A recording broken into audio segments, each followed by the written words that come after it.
This analytics-based prediction is expecting the Miami Hurricanes to fail this season. Here's why they're wrong.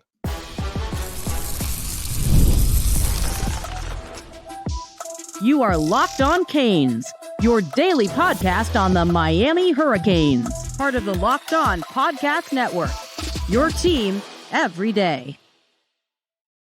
I am Alex Dono, University of Miami alumnus, longtime South Florida sports radio vet, and also co-host of Locked On ACC. And thank you so much to the everydayers for making Locked On Canes your first listen and your first watch today. We're available free wherever you get your podcasts. We're free on YouTube. We're part of the Locked On Podcast Network, your team every day. Today's episode is brought to you by Gametime. Download the Gametime app, create an account, and use code LOCKEDONCollege for $20 off your first purchase. Terms apply. On this loaded episode, we're going to talk about a big official visit weekend in recruiting coming up for Miami and what some of their top targets are saying about the U and their coaches heading into these visits.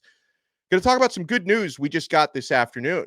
Defensive tackle Simeon Barrow has clarified his situation with Miami, and now we can all move forward with what should be one of the better, if not one of the best defensive lines in the country. But I want to start with this prediction that was made. Now, guys, I talk to Hurricanes fans each and every day, and I think it's safe to say that most of you would consider anything less than 10 victories this year with what Miami's done in the offseason and with the schedule in front of them. Most of you would consider anything less than 10 wins to be a failure. You'd probably consider anything less than 9 wins to be a complete failure. Okay. Now, ESPN has put out their preseason FPI rankings. The FPI is an analytics-based model. So they're, obviously human beings have to define the analytics, but this should be, less subject to human biases, right? Which can be a good or a bad thing. That's usually a bad thing when you're talking about Miami. The FPI is defined as a power rating that tracks each team's strength relative to an average FBS squad. Teams are rated on offense, defense, and special teams with the values representing points per game. Now, Miami comes in at number 23 in the ESPN FPI ratings. But being number 23, that's not really the headliner here. The headliner here is when you look at the projected win totals for every team, how many games they expect Miami to win this year. Now, since this is an analytics-based model, there's a decimal point in here. They predict Miami to win 8.2 games this season. Now, 8.2 is closer to 8 than it is to 9, so we're going to round down to 8. If Miami only wins 8 games this season, yeah, you'd consider the season to be a failure if that happens for a number of reasons. You look at the returning talent to Miami. According to Pro Football Focus Analytics, Miami has a top 10 receiver room in the country, a top 10 running back rotation in the country, and a top 10 offensive line in the country. I believe Cam Ward is going to be the best quarterback in the ACC this year. Miami has arguably the deepest rotation of edge rushers in the conference, including players like Reuben Bain and Elijah Alston, who were among the top ranked at their positions last year. Now, Miami last season, and we were all disappointed by this, of course, Miami won just 7 games last year, but that came with less overall depth, and it also came with erratic quarterback play. So if the Hurricanes can't improve by at least 2 wins, which would be 9 or more, with a more favorable schedule this year, by the way, if they can't improve by at least 2 wins, I would call the season a failure. Looking at the schedule, there's no Clemson, no NC State, no Notre Dame on your schedule. You avoid all of those teams, which all should be very good this coming season. Most people have Notre Dame in the playoffs. Most people have Clemson at least knocking on the door of the 12-team playoff. A lot of people feel NC State, who beat Miami last year, is a sleeper in the conference. You avoid all of those teams this year. So you look at some of the games Miami does play this season. Yeah, opening the season at the Swamp, that's going to be a tough atmosphere. I'm not counting that as an automatic win by any means, but the Hurricanes are currently 3-point favorites for that road opener. I believe Miami has better talent. No excuse not to win that game. Miami will probably be underdogs against Florida State for understandable reasons, but at least this year you catch a break with that game being at home. You gave them a battle on the road last year. It's at home this year. Another team that should be better this season who's on Miami's schedule is Virginia Tech. I think Virginia Tech's going to be pretty good this year. And they actually returned a higher percentage of last year's production than any other team in the ACC. But Miami should be the better roster, and they get that one at home in prime time on a Friday night, actually. So Miami should win that game. Another team on your schedule this year, Syracuse. You play them on the road. They're probably going to be a little bit better this season than they were last year. Fran Brown is getting a lot of headlines, the new head coach, but Syracuse typically fades in the second half of the season. Miami plays them in the last game. Of course, the Duke game, that's going to be ripe for drama and storylines with Manny Diaz returning to Hard Rock Stadium. But Miami, of course, will be the more talented team. They will be at home. And, Duke losing Riley Leonard, their star quarterback, he transferred to Notre Dame. That's a big loss. Now, Malik Murphy comes in from Texas with some hype, but, we've only seen him play as a fill-in starter on a Texas team that had a college football playoff roster, doesn't have that sort of talent around him at Duke. USF on the road, that's one that I look at as a definite potential trap game. USF is good. If you underestimate them on the road, they're going to give you a really hard time. Miami only loses that game if the team's leadership or the team's coaching allows themselves to become complacent. I do believe in the mentality. I think it's continuing to improve, the mentality and the culture. I'm hoping Miami can overcome some of those lapses that they've had in recent years. So the long and the short of it is, I don't see 4 losses. Right? It would take obviously 4 losses to get you to 8 wins this year. I don't see 4 losses on the schedule unless there's either a catastrophe of injuries or some kind of a cultural implosion. And by the way, the FPI gives Miami just a 1.1% chance of going 12-0 this year. When I saw that, I'm thinking Lloyd Christmas. So you're telling me there's a chance. So they only give you a 1.1% chance to go 12-0, but the more eye-opening thing is 8.2 wins, essentially an 8-win season coming up. I strongly believe they're wrong. I think the question will be, by how much will Miami exceed that, right? If you're a 9-win team, you're probably not playing in the ACC championship game. You're probably not getting into the 12-team college football playoff with 9 wins. I think you need at least 10 wins to achieve those goals for this coming season. So I'm hoping Miami can be 2 wins better than their prediction, but they'll definitely be at least 1 win better. And if, a Miami team that went from 5 wins to 7 wins from 22 to 23, if they can't improve that by at least 2 wins to 9 wins this coming season, I think we would all look at that as an objective failure. So not expecting, or obviously I'm not hoping for either of those things to happen. And, for what it's worth, ESPN's Greg McElroy, who's one of their top college football analysts, he leans the over, he said. He leans over 9.5 wins for Miami this season. So McElroy thinks the Hurricanes can win double digits. He, by the way, had a really good conversation with Mario Cristobal. I hope you guys check that out on ESPN's platforms. I watched it on YouTube, McElroy sitting down with Cristobal. So I thought that was pretty cool. I want to revisit this because we talked about this a little bit yesterday. And of course, if Miami is going to win more than 8 games, hopefully more than 9 games, you're of course going to need your most important players to step up.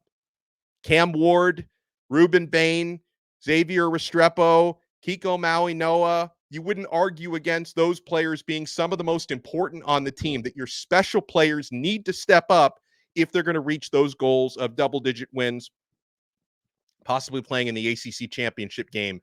And I got a couple of good follow-ups on X, formerly Twitter, yesterday about the conversation we had on our show about who are the most important players on the team. Because you guys sent me on our X account, by the way, follow me at Alex Dono, follow our show at Locked On Canes, and we will follow you back.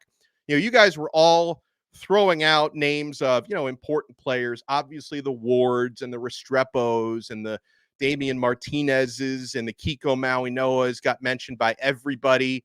I got a really good response from Mrs. Borregalis. Now, I know she's very close to a certain player on the team, but she's 100% right. She tweeted to me, I'm just going to wait until we're in a close game with 2 seconds left and see who you think is one of the most important Canes players. Hashtag always forgotten. Hashtag kickers are players too. And you know what? 1,000,000% correct. You got to put Andy Borregalis into that conversation. You got to, because she's right. when you're in those situations, let's say you're in a tight one-score game against Florida State or against Florida or against Louisville on the road, which is going to be a very tough road game Miami plays this year. You're down 2 points with 3 seconds. Andy Borregales, automatic Andy, is lining up for a kick. At that point in time, outside of the guys blocking for him and the person snapping and holding for him, he is the most important player on the field at that time. So yes, the kicker, especially, for a team that we expect to be able to contend for some important goals this year, you can't argue against the kicker. 1,000% right. You've got to put Andy Borregales on your list. You have to. I got a good response from Josh Darrow, who's the Miami Hurricanes sideline reporter and podcast host, a guy I've known for many years. He sent me an extensive list of the most important players on the team, and he gave me reasons why. Cam Ward, he says, obviously. Mark Fletcher, for his health. That's very important, because if Fletcher is healthy for most of the season, if he's healthy for that opener against Florida, what a dynamic rotation you're going to have. To have the luxury, possibly in Gainesville, August 31st, of having a healthy Damien Martinez and a healthy Mark Fletcher, along with Chris Johnson, A.J. Allen, and company, Miami's rushing attack can be so dangerous. I mean, with Damien Martinez, you're dangerous no matter what. But you throw Mark Fletcher into that mix, it could be downright dynamic. He says Isaiah Horton for his opportunity. That's right. Horton has played very well in spring. He has an opportunity to potentially start this year. He says Jacoby George for his consistency. Yes. Cut down on the penalties. Don't shoot us in the foot with 15-yarders. Jacoby George is an electric playmaker. The consistency is all he needs to unleash that. He says Akeem Mesidor for his health. Yes. He said third safety, because that's to be determined. Kiko Mauinoa for his dominance. Damari Brown for his growth. Yes, Damari Brown is someone who's going to be very much in line to compete for a starting job this year at one of the cornerback spots. He says Elijah Arroyo for his health and upside, and Simeon Barrow for his availability. And you know what? We got some clarity on that. We now know the resolution with Simeon Barrow. He revealed that today, and I'm positively delighted. So we're going to talk about that and so much more. My friends, you want to keep it locked right here. We're only getting started on this brand new episode of Locked On Canes. Oh, and if you're looking for Stanley Cup Finals tickets, Saturday, my friends, it is going down. Game 1 between the Florida Panthers and Edmonton Oilers. You get the best deals, including the best last-minute deals on tickets on the Gametime app. This is the only ticket app that I use. And, for anyone out there, if you want to check out an NBA Finals game in Boston or Dallas, how cool would it be to go to a game? Gametime makes getting NBA Finals tickets and Stanley Cup Finals tickets even faster and easier. Prices on the Gametime app actually go down the closer it gets to tip-off. With killer last-minute deals, all-in prices, views from your seat, and their lowest price guarantee, Gametime takes the guesswork out of buying playoff tickets, finals tickets. You can save up to 60% off buying last minute for sports, concerts, comedy, theater, and so much more. They have all-in pricing, which is so important. You see the total up front, no surprise fees at checkout. The seat views are game-changing. Panoramic view from your seat right there in the app before you buy. So take the guesswork out of buying NBA Finals tickets with Gametime. Download the Gametime app, create an account, and use code LOCKEDONCollege for $20 off your first purchase. Terms apply. Again, create an account and use code LOCKEDONCollege, all one word, for $20 off your first purchase. Download Gametime today. Last minute tickets, lowest price, guaranteed.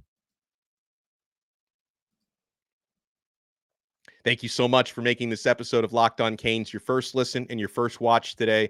We're available free wherever you get your podcasts. We're free on YouTube. We're part of the Locked On Podcast Network, your team every day. So, folks, I love to see this. Simeon Barrow, I know obviously a lot has been said about his situation since last Thursday into Friday. Barrow put this message out there this afternoon, Thursday afternoon, on social media. I saw it on his Instagram, saw it on his Twitter account. He said, "There's been a lot of assumptions and rumors about my stance with Miami. I am a Miami Hurricane and concentrating on working hard in this team. Let's get it." Canes football is tagged in the tweet. So, folks, we're moving forward. Simeon Barrow is a Miami Hurricane, and again, when I know that there's a lot of drama and rumors. Is he trying to leave? Is Missouri trying to recruit him? What's going on? Simeon Barrow has been back in Miami this week. He has been working out, and going back to last week, before all this stuff started to unfold, Barrow is someone who had been described to us as someone who's really been standing out for his professionalism in workouts. And this is a player who is coming in at a very important position on the field. Miami needed potency and depth at defensive tackle, and Simeon Barrow, very accomplished with what he did at Michigan State.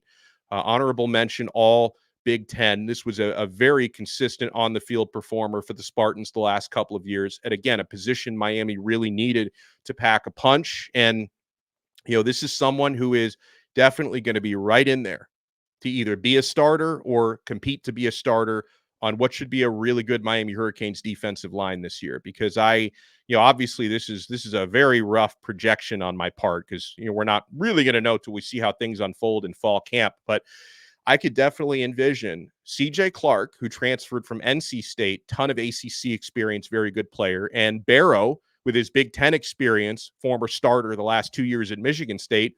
I think they're going to be the two starters at defensive tackle for Miami.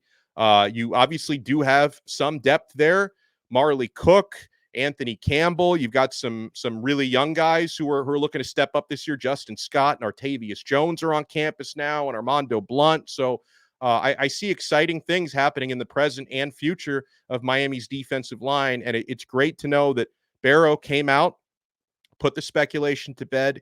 He is a Miami Hurricane. He's out there working hard, and I'm just glad we can all put this behind us now, and we can focus on what this man can accomplish in one season at Miami. He's got one season left. Let's go out there, try to achieve our team goals, and hopefully he can accomplish some individual goals out there as well, because this is obviously a player who would like to be drafted into the NFL next year. But the team goals, of course, come first, and let's go out there and get it. I was very relieved to see that he is locked in with the Miami Hurricanes. Something else that I want to talk about a little bit later this week. I was going to talk about this today, but then I saw the Barrow news drop, and we put that near the top of the list. Who are going to be the most versatile players on the Miami Hurricanes this season? And the reason why I was thinking about this was I was watching Josh Pate at 24/7 Sports. He goes off on this really awesome rant about how valuable and how versatile true freshman Elijah Lofton is going to be at Miami this year. And yeah, Elijah Lofton, this is someone that I was out there watching spring ball, lining up at tight end, lining up at running back, lining up out wide. He could play defense for you if you wanted or needed him to, right? Played a lot of running back during spring football. That was before Miami went and grabbed Damien Martinez, so there's going to be less of a need for him to do that regularly in games. But Elijah Lofton, I think, is going to be the ultimate Swiss Army knife this year. But I don't think he's the only one. Lofton is not the only player on this roster, offense or defense, that can play a role with his versatility this year. So that is something I want to talk about on one of our episodes tomorrow of Locked On Canes. But I want to talk a little bit about what Miami Hurricanes players are saying heading into their official visits. Plus, we have, I think, a notable update on DJ Pickett, who's the top player on Miami's board. He's going to be visiting later this month, but visiting this weekend. Top defensive lineman in the class is coming in. What is Elijah Griffin saying about the Miami Hurricanes? We will discuss right here on this brand new episode of Locked On Canes.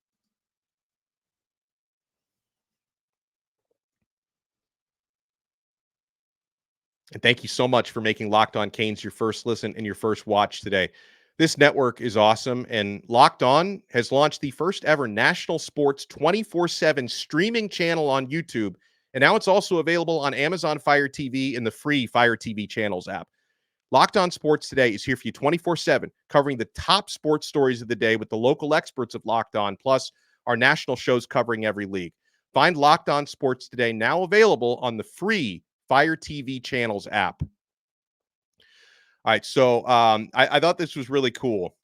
5-star defensive lineman Elijah Griffin is coming in for a visit this weekend. This is what he said to Kane Sport. I'm really excited to get back down there, he said, especially for my family to see what I experienced, because last time I only brought my uncle. That was back in March when Griffin came for an unofficial visit. So he brought his uncle. He's bringing the whole crew with him this time around. He says, I just want to give my mom and my grandma the whole vibe of the 305. I'm also looking forward to building that relationship with Coach Taylor, Jason Taylor, and Coach Cristobal. Looking forward to talking with them and having fun, really. He said, honestly, I would say the coaching experience they have with Coach Taylor and Coach Salavea, Griffin explained as what attracted him to Miami the most. Quote, if you look at Coach Taylor's resume, he was literally that guy when he played for the Dolphins. And Coach Joe played multiple years in the league. Learning from guys who've been there, who've been where you want to eventually be is great. He says, the proof is in the pudding, and I don't see why it wouldn't be a great fit if I were to make that decision. Now, I've said it before, and I'll say it again on Elijah Griffin. It's not going to be easy to get this one over the finish line because he's from Georgia. He's from Savannah, and the Georgia Bulldogs are very interested. And as we see repeatedly, and obviously Georgia's one of the gold standards in college football right now. They just landed Zayden Walker, a linebacker Miami was interested in. They just got a commitment from him this week. Georgia's going to get most of the guys that they want, especially players within their home state, but do not sleep on Miami as a contender here for a number of reasons. The connections that these players on the defensive line build with Coach Jason Taylor and Coach Joe Salavea, those connections are real and they're powerful. And also don't sleep on Miami for top defensive linemen because they literally pulled the top defensive line class in the country last year. Is it going to be easy doing that twice in a row? No, but it wasn't a coincidence they did that last year when you've got Pro Football Hall of Famer on your staff coaching that position and another guy with NFL experience who do a really good job building these connections. And, it's I would definitely not rule Miami out. Georgia are the trending favorites for Elijah Griffin, but I heard nothing but good things about the unofficial visit that he spent in Miami back in March. And OVs at Miami, they hit different. If you don't believe me, here, we've talked about comments that Byron Lewis, 4-star running back, made earlier this week coming out of his official visit last weekend, just how special it was. Shakai Mills-Knight, another running back who visited last week, he said it was either today or late yesterday, Shakai Mills-Knight referred to Miami as the top recruiting staff in the country. And, obviously, people wonder about some of the decisions made from the sidelines on game day. When it comes to recruiting, you really can't question what goes on in Coral Gables. Miami is a first-class operation from start to finish with what they do on the recruiting trail. Gabby Urrutia at 24/7 Sports relayed this note earlier today, Thursday, on DJ Pickett. DJ Pickett, top defensive back in the country, arguably the top defensive back in the entire class of 2025. Zephyr Hills, Florida. His uncle, Booker Sr., played at Miami. His cousin, Booker Pickett Jr., is enrolling at Miami to play defensive end. So Gabby wrote, I'm told that DJ Pickett, he attended a mega camp at USF on Thursday that Miami was in attendance for. It was described to me that the Hurricane staffer in attendance, cornerback analyst Michael Sewell, was all over Pickett at the event. I'm continuing to hear that the Hurricanes are extremely well positioned for the nation's number 3 cornerback prospect at this stage of the process. LSU and Oregon are getting plenty of buzz, but some familiar with the recruitment continue to relay that Miami has as good of a chance or as good of a shot, he writes, as anybody. And that pretty much echoes what I've been hearing about DJ, that Miami, I would probably slightly favor Miami over the field. I think LSU could potentially be tough to beat. Oregon is always a tricky one because Oregon can really tempt a lot of players from the Southeast, and ultimately they do land some players from this area. But a lot of times the idea of going that far from home for Florida kids is a difficult bridge to cross. But I'd probably favor Miami slightly, LSU probably being right in that mix, but you got the opportunity coming up this month to hit that official visit with DJ Pickett out of the park. Now, someone who's visiting this weekend, 4-star offensive lineman, offensive tackle Jalen Matthews, He was included in the top 5 recruiting storylines of Brian Doan, who's a national analyst at 24/7. He had Jalen Matthews visiting Miami as one of the top recruiting storylines to watch this weekend. He said one of the more electric recruitments involves Toms River, New Jersey, North offensive lineman Jalen Matthews, who is a one-time Penn State commit, but he's now focused on Rutgers, Miami, and Tennessee. 6'5", 305-pound Matthews made an official visit to Rutgers last weekend, and he is slated to visit Tennessee June 14th. This weekend, Miami gets a crack. The idea of playing for a program with Miami's history and the chance to return it to prominence resonates with Matthews. He loves that Coach Mario Cristobal's background is on the offensive line, and he has a strong relationship with Hurricanes O-line coach Alex Mirabal.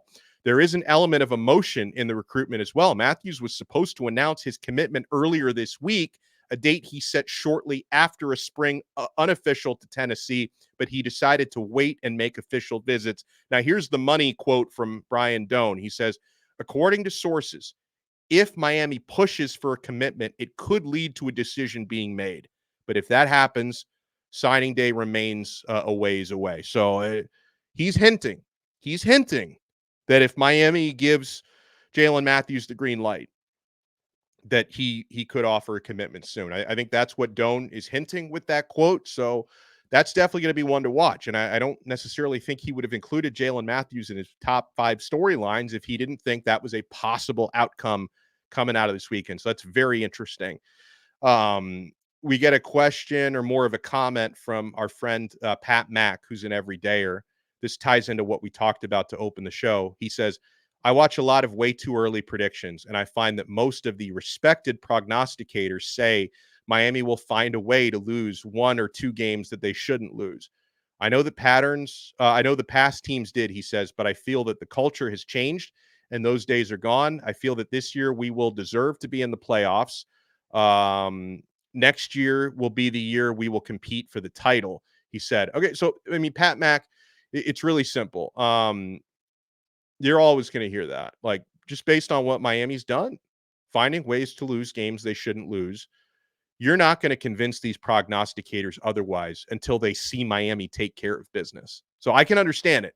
The only way to change that narrative is to prove it on the field, right? And after watching what happened against Georgia Tech last year, after watching what happened against Middle Tennessee the year before, you rewind back to the Manny Diaz era, what happened against FIU.